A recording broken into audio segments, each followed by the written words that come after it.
time grief we go, gotta learn to let it go. Welcome to Wake the F Up podcast, where we talk about living consciously and helping people uncover their essential selves so that they can stop sleepwalking through life.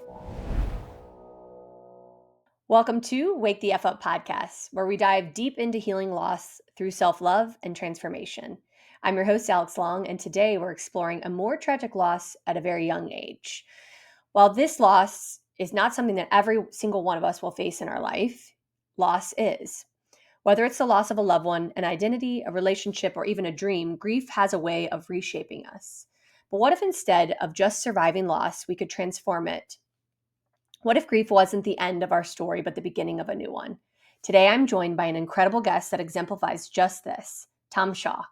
Tom is a motivational speaker and the founder of Emergence Speaking, where he helps people unlock their full potential by using their own voices to transform their pain into power. His journey of overcoming trauma and addiction and stepping into his purpose is one that will inspire and empower you to see that healing is possible for all of us.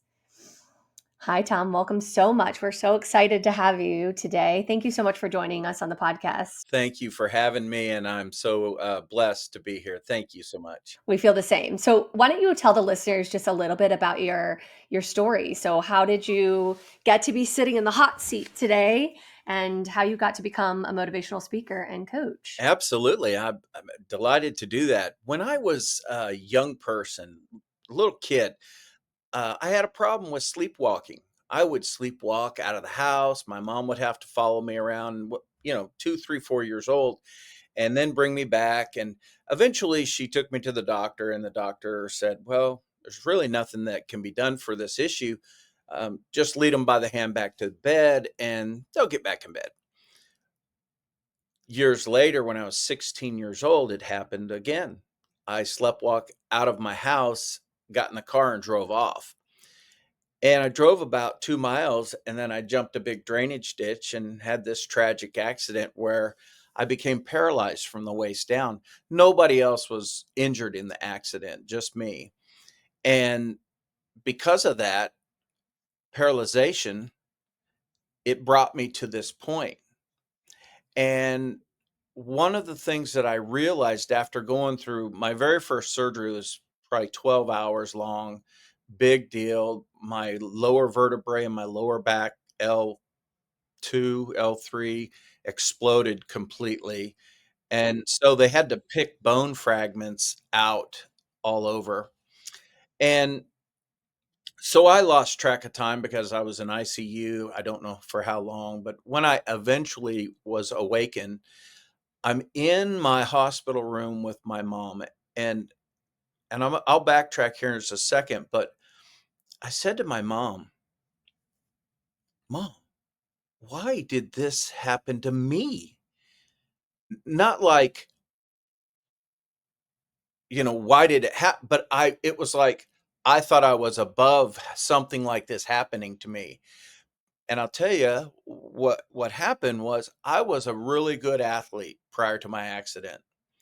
I was in the state of Oklahoma. I was being recruited by multiple colleges. My plan and my hopes and my dreams, I was going to go to college, win the Heisman as a running back or a defensive back, and then I was going to go play in the NFL. That was my plan. And my mom said to me, "Sweetheart, it doesn't matter why this happened to you. It only matters that you focus on healing." And then she said something that I use to this day. I used it as I was raising my 3 grown kids now. She said, "And honey, this too shall pass." And at that moment, listen, I'm flat on my back, right? And I can't move. I can't go to the restroom on my own, the whole thing. And here I was, this athlete who was able-bodied to the, you know, extreme. And I had to make up my mind. How was Tom going to handle this life event? Was it a tragedy? Yeah, it was. Was it the end of the world? No, it wasn't. I had to come to terms with that. And it wasn't like, oh, I just made this decision and I'm going to have a great mindset, it took a lot of time and a lot of hard work. And so over the next 3, 4, 5 years, as as I worked on my mindset and my physical ability, um, I realized that I wasn't just an athlete, and I had much, much, much more to give than just running a ball or catching or tackling or showing off, right? Because let's face it, athletes back in the 80s were like, "Hey, I'm a big athlete," you know? Anyway, so I made this choice and this decision through this process that I'm gonna help other people, number 1, but I'm gonna help myself first. And I was very, very blessed and fortunate. Because of athletics, I had a certain mindset. I utilized all my athletic training from the 4th grade on to implement what I needed to do next. When you can't move a muscle in your body because it's paralyzed, visualization skills are your best friend. I laid in bed for hours on end dreaming and imagining my big toe moving, just twitching a little bit. And eventually it did on my left leg. My right leg is still to this day, 40 years later, it's still paralyzed from the knee down.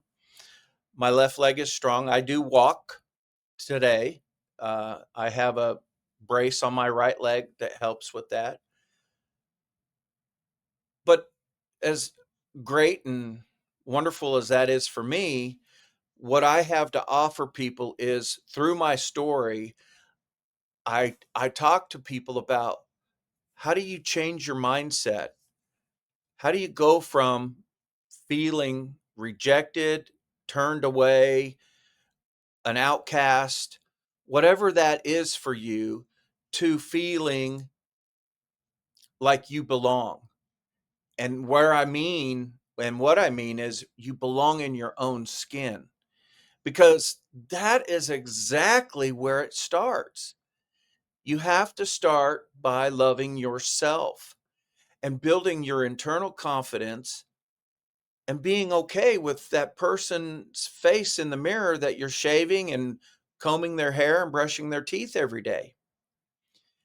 And and I became that way partly because I had a great support system around me. I had friends, family, and I'm a faithful guy. I have my faith, and I prayed a whole bunch. But I had buddies that were like, "You're not you're not dead. You're just paralyzed. Come on, let's go. You can do this." And they kept me so grounded that I didn't really have a chance to be like, "Oh man, poor," in private, yeah, I had a pity party all day long, but when I was around my buddies, forget it. They were like, "No, we don't bring that stuff over around here. We're not playing that game with you." So I was very blessed. I had such a great support system. And so when I speak to people, I talk about mindset, I talk about your support system, and I talk about what it takes to get there. And really, it it has to start with yourself, Wow. you It's know? really powerful. Um, And what you said about your mom, would you repeat that one more time? Because I think that really like hit my heart very, very deeply. I think it does start with healing, and maybe the why isn't as important, right? Will you repeat what she said? It was beautiful. she said to me, "Sweetheart, it doesn't matter why this happened. It only matters that you focus on healing." And then she said, "This too shall pass." And most of us have heard this too shall pass, but the why, it doesn't matter why this happened. I feel like that could be like the highlighted statement, the underlined statement, the thesis statement of loss for everyone, right? Universally, you're like, you sit in the pity of it and like, why me? Why? And you could stay in that zone for so long. I think it's really powerful that your mom was able to recognize, because she obviously had experienced some sort of loss herself and was an excellent caregiver at the time. Tell, tell me how you took that why me attitude personally and went inside. How did you go inside this massive loss at such a young age and really start to learn to build a relationship with yourself? I went through the 5 stages of grief and loss. I didn't know I was doing that at the time, and later in life when I have a psychology degree, a counseling degree, and so on. But I learned it then. But when I was going through those stages of grief and loss, I I was angry and I was sad, and then I was, you know, waiting for something big to come out of the sky and give me this light bulb moment. But because of how I was raised, and I was raised in a very positive mentality and attitude, and a win-win situation always. I had the groundwork already instilled in me between my mom and dad, and then these coaches that I had through the years. I just decided that I'm gonna do it. And that's really, the way I've always operated is I'm gonna do it. And being a little stubborn, that helped because I wasn't look, I could have laid there and just said, "You know what? This is what it is. Doctor said." Listen, the only you and God can determine the prognosis. The doctors determine the diagnosis. And when you think about that as a way of believing, you have choices. Even if I would have never ever been able to walk again or have children, I still had choices and that free will. I could have made a choice to just be a pissed off, angry teenager and make everybody around me their life heck, or I could have handled it the way I did, which was you have what you have, and you got to do the best you can do with what you have right now. And when you do that, things get better for you. And slowly, as I went into my rehab I went there for 31 days. As you move through rehab, things were getting better and better. Quick story, when I got to rehab, the very first day I was there, they take me into this meeting with, I don't know, 14 or 15 doctors and psychiatrists and school representatives. And this main doctor, he said, "Hey, Tom, how you doing?" I said, I'm great.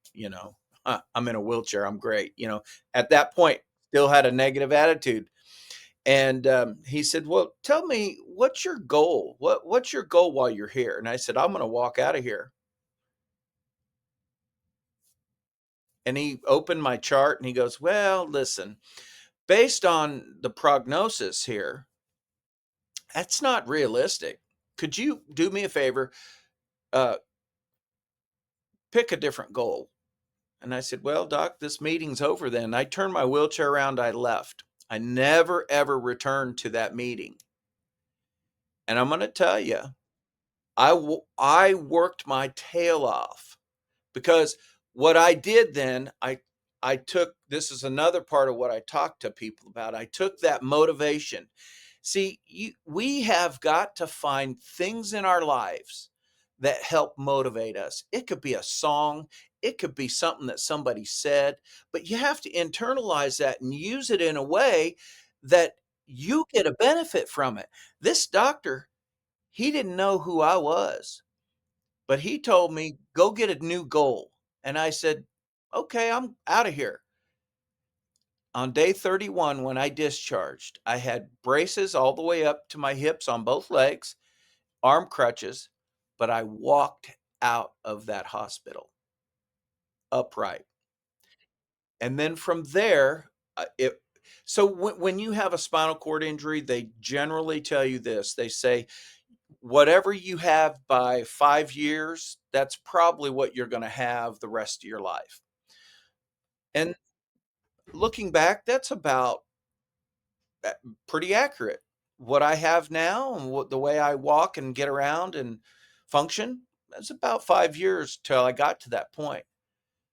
Then I took and I utilized that motivation moving forward. I was still had to graduate from high school, couldn't walk very well, if at all, was in a wheelchair, had to have a total of 4 major back surgeries between 85 and November of 86. So within a 2 year period, 4 big back surgeries. And my goal was to walk for my high school graduation. Well, I started practicing at night when after my last surgery, walking back and forth in my room. My parents didn't know that I was doing this. And I walked. I dropped my crutches when they call you up on the stage, and I walked across the stage and grabbed my diploma. Somebody had my crutches on the other side, and I got a standing ovation. My parents were floored. I mean, just floored. And so the little things in our lives, you've got to utilize them to motivate yourself. And look, we can go into a really great situation with a crummy attitude and a bad mindset, and you can screw it up. Or you can go into a bad situation with a really great mindset, and you can make it way better. See, perspective is everything. Where you're sitting and looking at it means a lot. And that's the problem. Most people that I get to talk to, they don't look at where they're setting sometimes. They just think that things are coming at them. Well, take a step back and realize where you're at and who you are. Think about what your dreams and your goals are. I had those dreams and goals and they got taken away. But I got new dreams and goals. I dreamt then to be a motivational speaker. I've studied under Zig Ziglar. I'm a certified Zig Ziglar trainer, speaker, and coach. I've studied under, I'm certified to teach John Maxwell leadership stuff. Now I'm uh, mentoring with Les Brown. He's been a motivational speaker for 53 years. So, you know, you can't just say, "Oh man, life happened to me, so well, things are over." And I don't believe people do that. But we all handle grief, trauma, and hard things, hard events differently. And people have to understand it's not the event that's really important. It's what you do with the information after the event. Just as your mom said, huh? It's not the why this happened to. It's how you're gonna handle it, essentially. And that's a really powerful statement. I was wondering if you could take us backwards a little bit post-accident and talk a little bit about what it felt like to be in your body, if you can remember. I mean, it's a little hard to go back in somatic work and think about like your body as an athlete, a young athlete, and then your body in this person trying to visualize to walk. Somatically, could you feel I know you can you feel the trauma inside of your body emotionally speaking? Yeah, because not only can I feel it, but I have the scars to show it. But, from when I was an athlete, I was strong, I was fast, I thrived on it. That was my drug of choice, being a good athlete. I mean, to go play football, that was all I had on my mind. And when I broke my back, the very first thing when I woke up after the car, I jumped a ditch, like kind of like Dukes of Hazard, and I wake up and both of my feet are side by side on the brake pedal, and I can't move them. And so I was holding myself up off of the seat by the steering wheel because apparently I you must have gone up in the car and then it hit and then the opposite forces just got me, right? I didn't have another scratch on me. I just had a vertebrae that exploded because of the impact. But I tried to sit down in the seat and it was so excruciatingly painful that it was like, ugh. So for about an hour and a half, I held myself up off the seat on the center console and honked the horn with my other hand till somebody drove by and stopped. But yeah, the feeling is strange because after I'm laying in the hospital bed and I can't move, you're playing tricks in your mind like, man, just yesterday I could do all this. Like, Right. and That had to been so hard, just, like, for being so embodied as an athlete to then going to, like, you're in your body still, I'm sure in a very similar way, but, like, trying to get your mind to move your legs. I yeah, was wondering, could you feel the grief once you know, obviously there's always, like, this denial phase, but once you accepted there was some paralysis happening, could you feel the grief stored inside your body? yeah, it took me, I'm gonna say at least 15 years to really come to complete terms with the grief of it. I mean, it doesn't happen overnight. And so I that's another thing that I talk about with people is when you go through a traumatic accident or a trauma or a loss, don't don't expect things to just be hunky dory in a week or the next day. You know, unfortunately for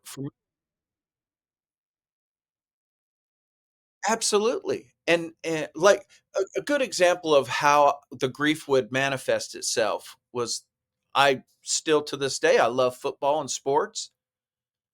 And when my kids were little and I would go and watch their games and stuff, something would happen or maybe they would score or hit the ball or whatever it was, I would cry.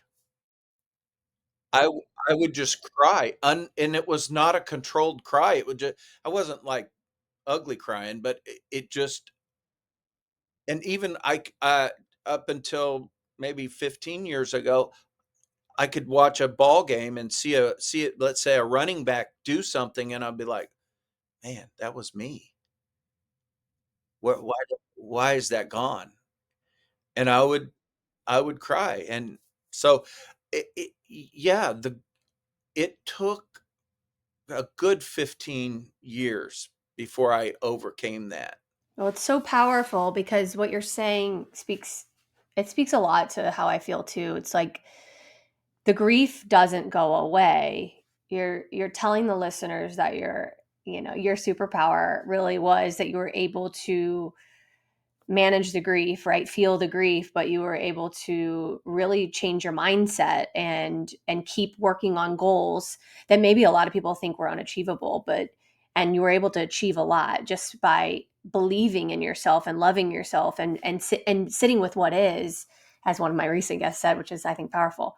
It's really beautiful and it's a testament to the healing that your mom was talking about, which is in order to heal, we can't avoid the reality of the hardship we went through, right? We have to actually, and especially when you're talking about any sort of paralysis or a walk from a back injury or a spinal cord injury, there's such a spectrum that could have happened to you. Like you don't even know maybe all the ways that it's going to impact you or where it's going to go, but to not be stuck in that and to believe in yourself and it's really amazing. It's an amazing story in it and it is hopeful to others to continue to work towards what you want and keep a positive mindset in a difficulty but Well, not to deny it, right?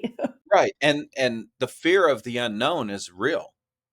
I Oh, mean, that right. you talk to people about, being fearful, And some people say, well, I'm afraid of success or I'm afraid of failure and I'm afraid of not knowing what's going to happen.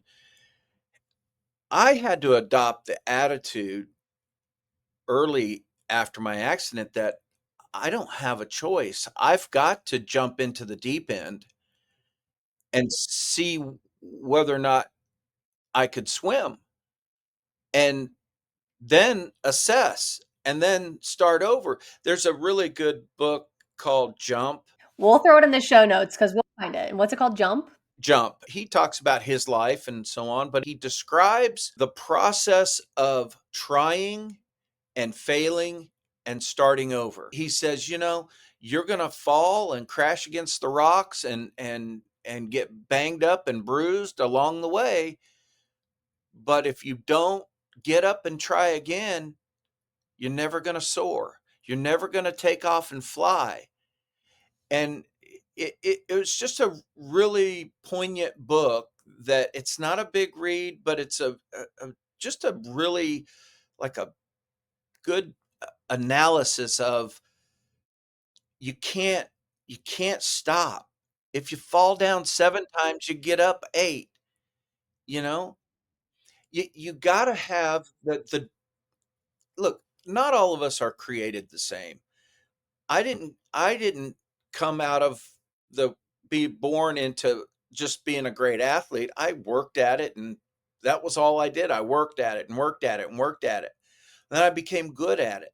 And then I became exceptional at it. Well, having the right mindset and going through trauma and addiction and things like that nature, shoot, you got to work at it. It's you can liken it to, let's say, a relationship. If you don't work at the relationship, then A, you probably don't want to really be in it, or B, you don't really know what you're doing, and you should get some help. My first husband used to always say, "You have to date your wife," and I think he learned that from a really dear friend of ours. So I think it's true. I think it's interesting that you're saying there's so many things to talk about here, which is I think the youth, at least my children, I see this in them a lot. They want things instantaneously because the world is in informatics is handing them stuff so quickly that they forget, right? How hard you have to actually work to become an expert at anything. 10,000 hours, they say, is a minimum to be an expert. And I was thinking about you and this being unafraid to fail, or I'm not sure that you were unafraid to fail, but failure must have been a big part of your struggle to learn to walk again. Falling down, like quite literally, was what you had to do to learn to walk, right? Oh, absolutely. About 2 days after getting back from rehab, I had my braces on both legs and they locked at the knees. And the girl I was dating at the time, we were walking across this parking lot, and one of my knees came unlocked, and I went down. And I'll tell you one thing that I am good at, and I became really good at, an expert, is falling down without getting hurt because I had to. I fell down a lot, and she we just laughed about it because here we are, these 2 kids out in the middle of this blacktop parking lot, and she can't pick me up by herself, and there was nobody coming to help her. So we had to kind of maneuver me into this position, and we were laughing so hard because we were talking about how many people are watching us just thinking, "What the heck are they doing?" And you got to have a sense of humor, and that's really, really important. You got to be able to look at your own situation and find some levity in it. You know, life is serious enough without stacking a few more serious thoughts on top of it. Let's live and love and laugh. And, people have those signs all over the place, but currently in our social atmosphere, not a lot of that going on, unfortunately, and that's why I want to be a speaker to masses, because I just want to tell people that now's the time. Now's the time to become a person of heart, a person of service, a person of uh, love and kindness. And you know what? The strongest emotion that we will ever have, any of us, is gratitude. And gratitude is such an important word, but I use gratitude as a verb. And here's what I do. I'm currently at my real estate office, but the people in my office, when I see them, I tell them, I'm grateful for you. Thank you. Thank you. I'm grateful for you. My wife, every single day before we part ways, I'm so grateful for you and I love you. Do you understand the importance of that? There are a couple of things happen in our system, in our brain. Number one, when you say to somebody, I'm grateful for you, even if it's a stranger, the endorphins react in their brain and it makes them feel bigger, better. It gives them a wonderful feeling because somebody recognized them, right? But more than that, what does it do for me? The person's giving that love. It keeps me grounded. And I'm constantly telling people how grateful I am for them and how much I care. And I've had people say, I hear you say that a lot, but really? I'm like, follow me around for a day and you'll know I'm serious about it. Because when it comes to gratitude, I am blessed and highly favored, and I'm super grateful. You know what I'm grateful for? I'm grateful that I had an accident and became paralyzed. The reason I had the accident, that's not important. But what I've done with that is become who I am today. That accident. Now, again, I had other things that I had to deal with. I In 85 is when they started feeding people opioids. I was on opioids for 33 years, and I was physiologically addicted to them. The last opioid I was on was methadone, and I had to go see a doctor to wean off of it, and then when I did finally quit, I went through detox, and I was sick. I don't know, um, 'cause I've, worked with addicts before who have relapsed and relapsed and relapsed. I would never, ever wanna go through detox again, ever. That was enough. Once was enough. But once I got through that, I shared it with people. And then in in 2018, after I detoxed, I started writing my book, and that, is, uh, The Ride to Victory: Surviving Trauma and Addiction. And I started really focusing on trying to give back to people. So I did a fundraiser to raise money for a foundation that provides artificial limbs for people that can't afford them. It's called Steps of Faith Foundation.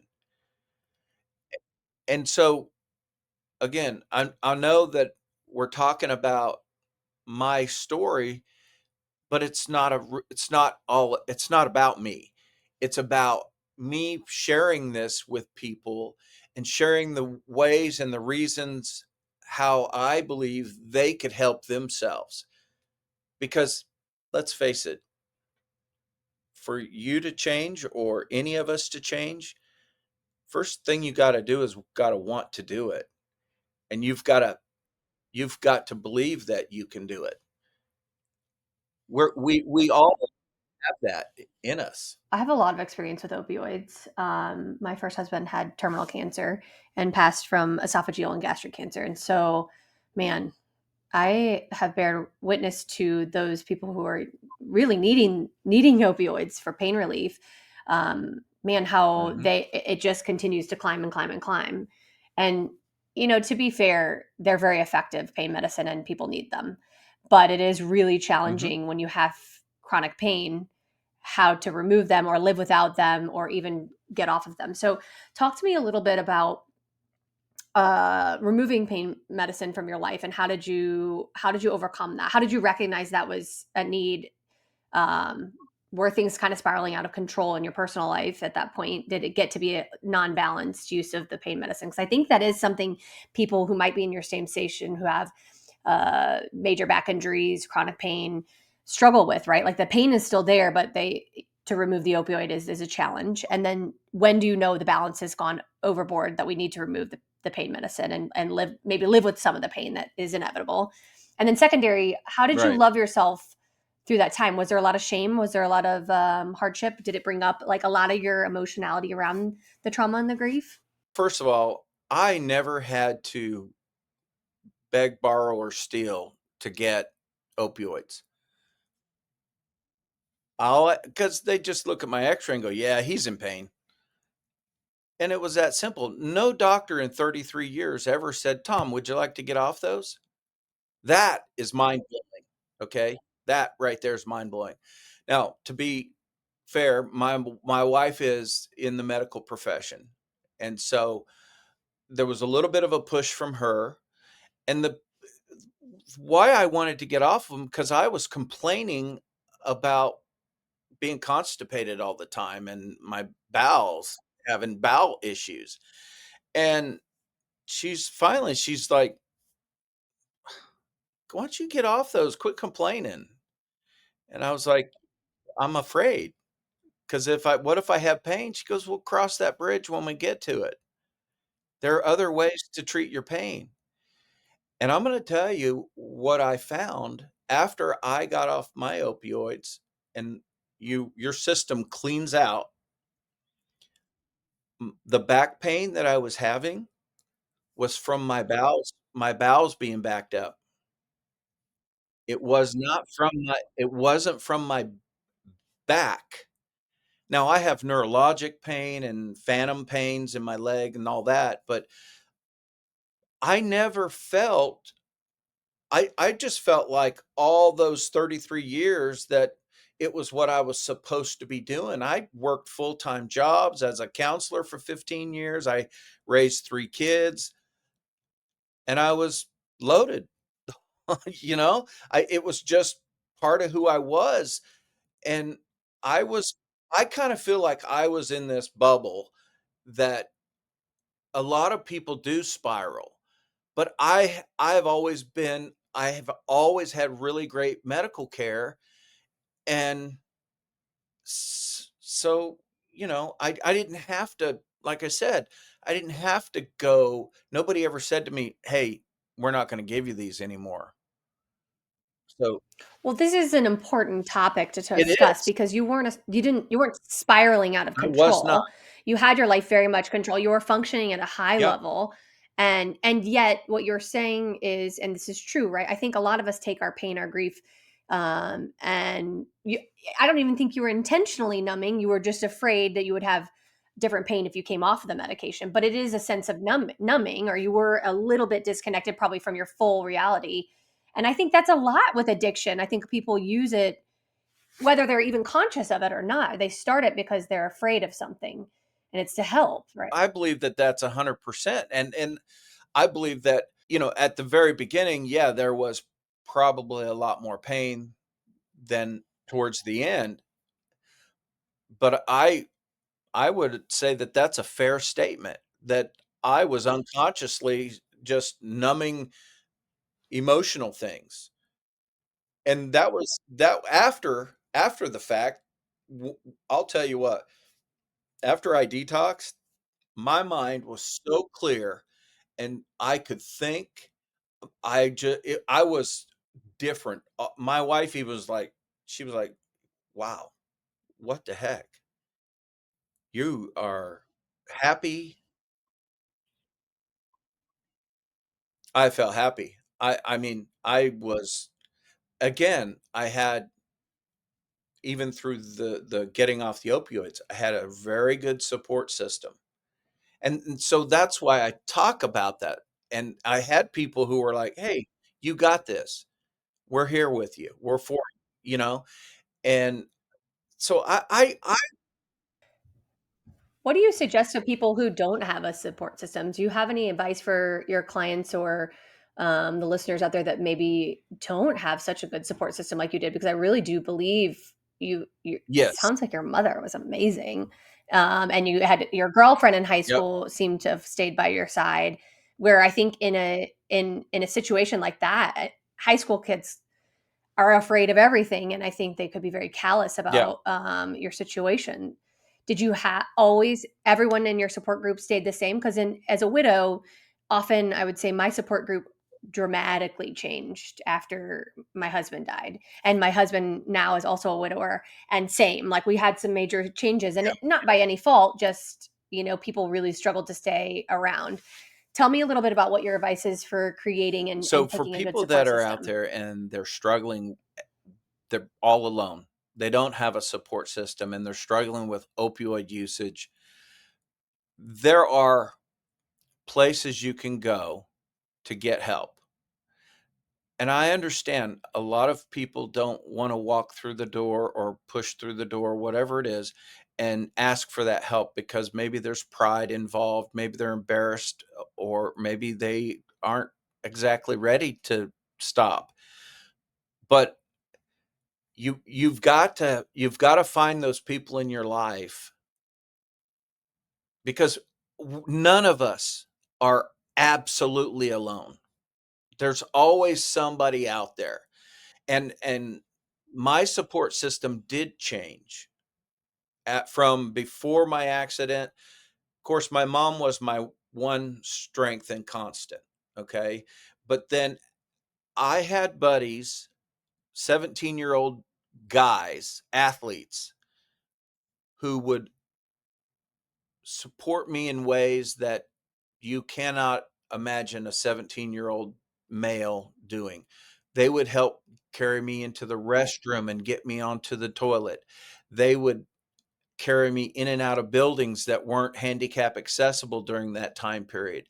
And I had about 3 guys, 3 buddies, and the rest of those friends, quote unquote friends, kind of faded back. And later in life, after I got off the opioids, I went and I tried to seek out many of those people because I find it very important for us to go back and clear the air. And I went to a lot of those people who felt that faded away, and I found them. And I just said, "Hey, I just want to tell you how grateful I am for the support you gave me when I had my accident. I wanted to ask you a question. How did my accident affect you?" And almost 100% of them said, "I couldn't it wrecked me. I couldn't face you because I was so upset by what you had to go through." Now keep in mind, they were glad it was me and not them. But but they had to deal with that grief in their own way. So I wasn't upset or mad at them, but the 3 or 4 guys that stuck it out with me, I'm gonna tell you right now, I still am in contact with them 40 years later. We talk on the phone weekly. We go places together. We visit. I mean, 2 of them live in Vegas, 1 lives up in New York, upper New York State, and we are in contact with each other, and we're still friends. We're still buddies. One of my buddies that lives in Wichita, Kansas, and we're in contact regularly. But that's what I'm saying. I ha I've had a core group of people around me since my accident. And look, again, while I was going through my mental stuff, there wasn't I pushed people away. I know for a fact I did because I was kind of a little jerk sometimes, because I was resentful because it wasn't somebody else, and I went through all those emotions. But at the end of the day, that support system is so, so, so important. And look, all you have to do is find that one person first. One person. And I guarantee you, they know somebody else that would be willing, even if it's somebody that's a stranger to you, they'll open up their kindness and say, "Look, Bob, Tom, whoever you are, I'll support you. I'll come behind you. I'll help my friend here, and you'll become my friend. We'll be your stretcher bearer. We'll help you get down to the next level or up to the next level." And you just, the mindset you have in finding a support system, you've got to believe it's out there for you. Because listen, if you don't believe it for yourself, nobody else is going to believe it for you. And I love that you said, people were afraid. Essentially, they were grieving themselves of your loss and how close it hit home to them. And I think that's a good reminder to the grievers out there when it feels alone or someone can't be as close to you as they might have been in the past.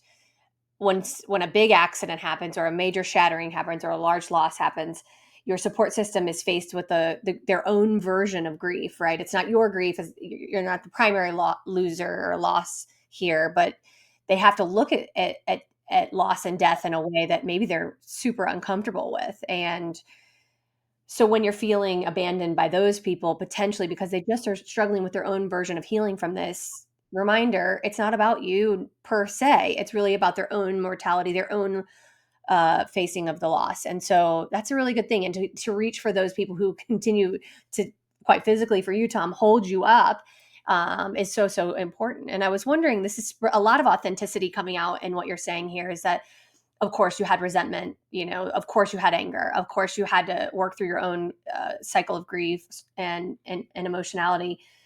But how did this grief change you as a person? And I think I really want, before we end today, for you to talk about your wife. I'm imagining she's amazing and special. And I wanted to know, how did you get to love yourself enough to find your person like your wife?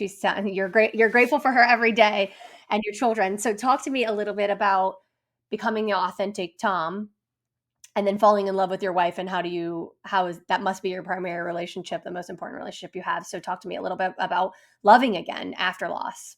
The first thing I'll say is this: you can't control what you can't control. That's a hard lesson, and every griever has to learn that, like, right? There's something freeing and healing from death and loss, is like, I can't control this bad, bad thing that happened to me. And when you kind of let go and realize you're not in control, don't you feel like healing comes after that? That's the moment when things transition.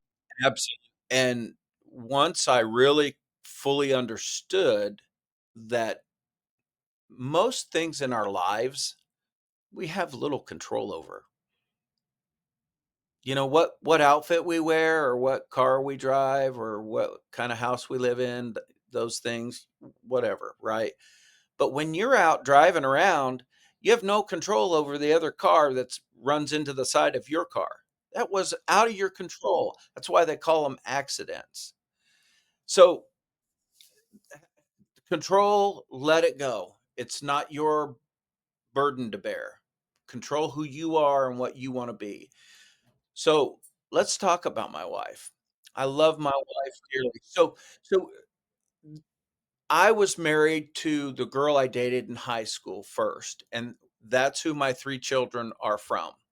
And we divorced after 18 years, and then I raised the kids as a single dad after that.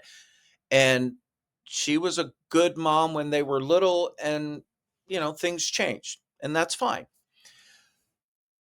My wife, whom I'm married to now, when I was 17, she was 26. She was a brand new nurse at the University of Kansas Medical Center. She came from Iowa, graduated from Iowa, University of Iowa, and I met her in May of 1986 for the first time. And she tells the story. She says, I walked into the room, and here sits this really cute young man in his tidy white in his tidy whities on the side of the bed, and he says, "Hey," because she was beautiful. And we became friends. Now, keep in mind, I'm 17. I wasn't married or anything at that point. We became friends, and she took care of me during my second surgery at KU also. After I was married and had kids, we stayed in not real regular contact, but we stayed in contact some. She knew that my wife and I at the time, we had the 3 kids and so on.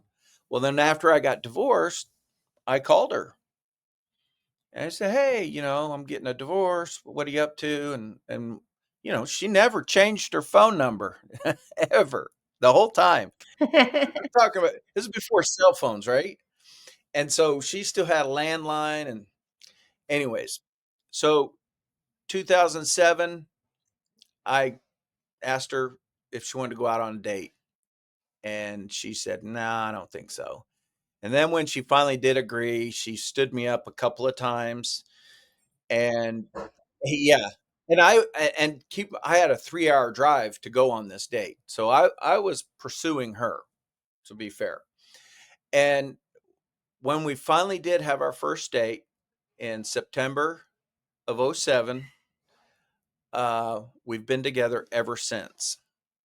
We got married in 2009. So in my book, the very last chapter of my book is written by my wife. And she writes that chapter as a wife, a spouse, and then as a nurse practitioner caregiver. Okay. Because she's seen my journey from when I was 17 to current. She's been in and out of it. Yeah. And how brave were you to pursue this relationship in a romantic way? It was a God. It was a God thing also. Yeah. Oh my gosh. I was smitten with her. 'Cause, I mean, it's scary, right, to put that yourself back out there after divorce, and especially because it sounds like your high school girlfriend, the mother of your children, was there for you in a lot of She ways, but, was. and I think sometimes that can be how marriage goes. It's like the person that goes through really hard things with you, you partner with them and you wanna be loyal to that, but it may not be necessarily forever That's love, right. and that's And hard. again, you life happens. You're dealing with loss and grief. Divorce is hard. I don't care how you stack it up. When you have to put a pet down, that's one of the hardest things you ever will do. It's terrible. So we started dating, we got married, and I'm telling you, she is such a great best friend and partner.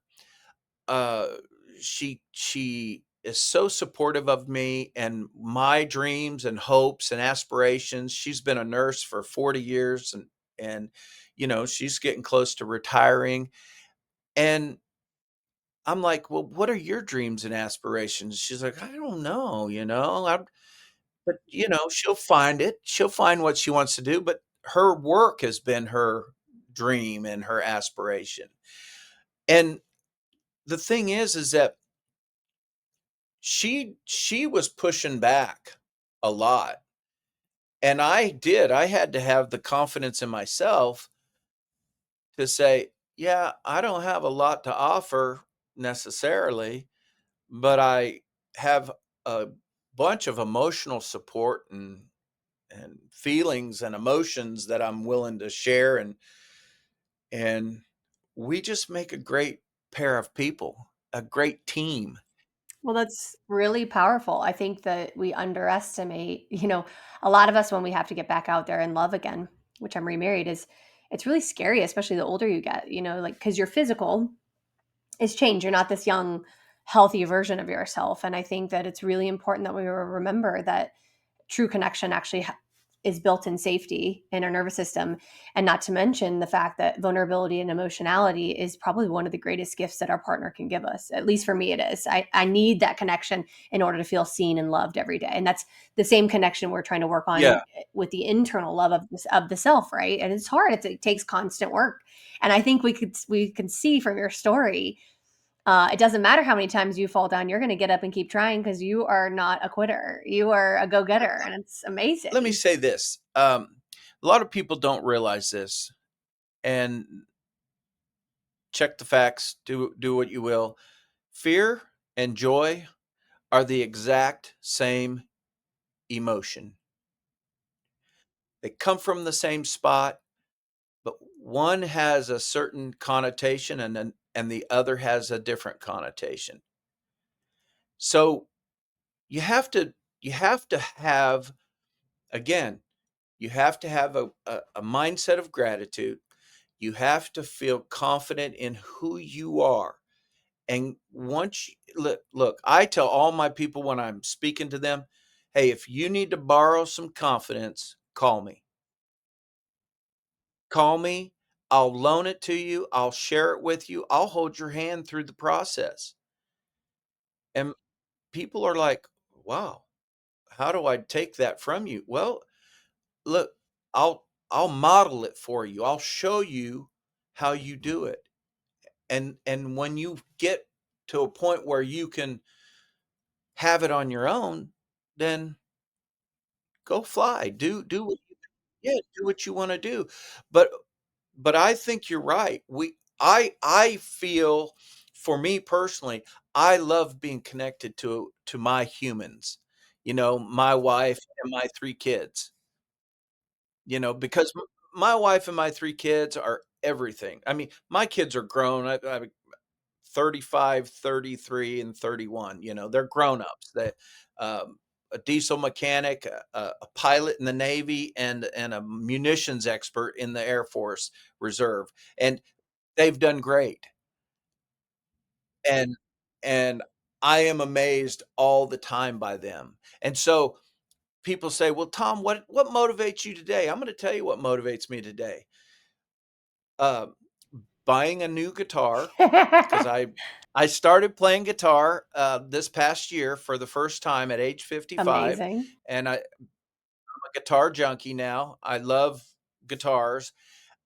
Second, that they're not in any specific order, but my wife motivates me because I wanna take her and treat her to nice things and take her on trips and be able to do things that are fun. She's my travel partner and she's just everything. And then my 3 kids motivate me. And here's the thing. My 3 kids motivate me to leave a legacy of how to treat other people moving forward in their lives.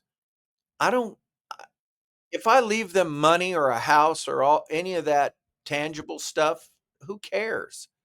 And I don't know that they care about it.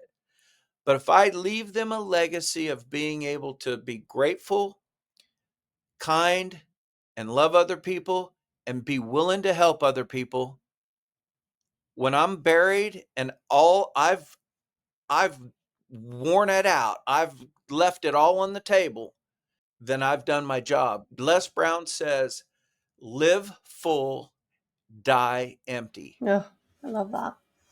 Well, there's no better ending point than that. Live full, die empty. And I want to thank you so much because I think what I've learned most today, there's so many things, but it's not important about the why. It's more important to choose healing and your future. Positive mindset is everything. Healing is a choice that we have to make every single day. Being authentic and loving yourself and then also releasing control, or that there's a lot of things that we can control, is where you're going to transition. Taking care of yourself, loving your people, being connected and vulnerable and emotional connection is really where the joy in your life is. And, for my listeners out there, if you're in it deep, proverbially on your back or actually physically on your back, like Tom was in the very get go, unable to walk, never give up hope in yourself and find your people, right? Get connected to the people who are there to literally physically hold you up and let go of those people who can't face their grief yet. Let them be on their own journey and let them process your loss, their loss in yours. And Tom, I'm so grateful for you. And we're going to have all of your social pages connected, your website connected, and all the ways people can reach you. Um, Man, Thank you. this has been very, very beneficial, I know, to the listeners and especially to me, as a new mom. And I'm always needing reminders to keep walking and keep moving and to stay embodied and be grateful for our bodies and no matter what condition they're in and what our challenges are it's important to keep moving forward fearlessly, or not letting our fear stop us at the very least, and choose joy, as you said. Right. Well, Alix, thank you so much. And I am very grateful for you. But one last little thing. I want you to do an experiment. Do an experiment with your husband. Okay. Don't tell him what you're doing. But every day for the next 5 days, at various times throughout the day, send him a text or a little text video or in person. Just say, honey, I just want to tell you how grateful I am for you. And then just leave it at that. Let it float around in his mind. Either two things are going to happen. One, he's going to go, are you okay? Number one, which he knows what you do. But the second thing that will possibly happen is he will start saying it back to you. And it's such an authentic way that your cup will overflow with love and joy, and just you'll feel it. You'll feel it. Sometimes we got to put other people in the position to be vulnerable because they're afraid, especially men. Yeah, especially men and women too. We mask a little bit better. Yeah, yeah. Alix, you're a rock star. You are. I love this. Thank you so much, Tom. You are too. My God, I'm like, what a powerful story. And thank you so much for sharing your heart today. I'm going to be thinking about this podcast for years to come. So many gems here. So thank you, everybody. Look for Tom. You'll have all the connections to him and his book and his story and the ways that you can reach him. And just remembering, everyone, that healing is a choice, and that love is so important in your healing journey from loss. You have to love yourself first, and then be brave enough to reach out and maybe learn to love again. If you enjoyed this episode of Wake the F Up, please like and subscribe wherever you get your podcasts. Join the Wake community by downloading our app. Just search for The Wake Wellness in the Apple or Android App Store. And follow us on Instagram at The Wake Wellness. Thanks for listening.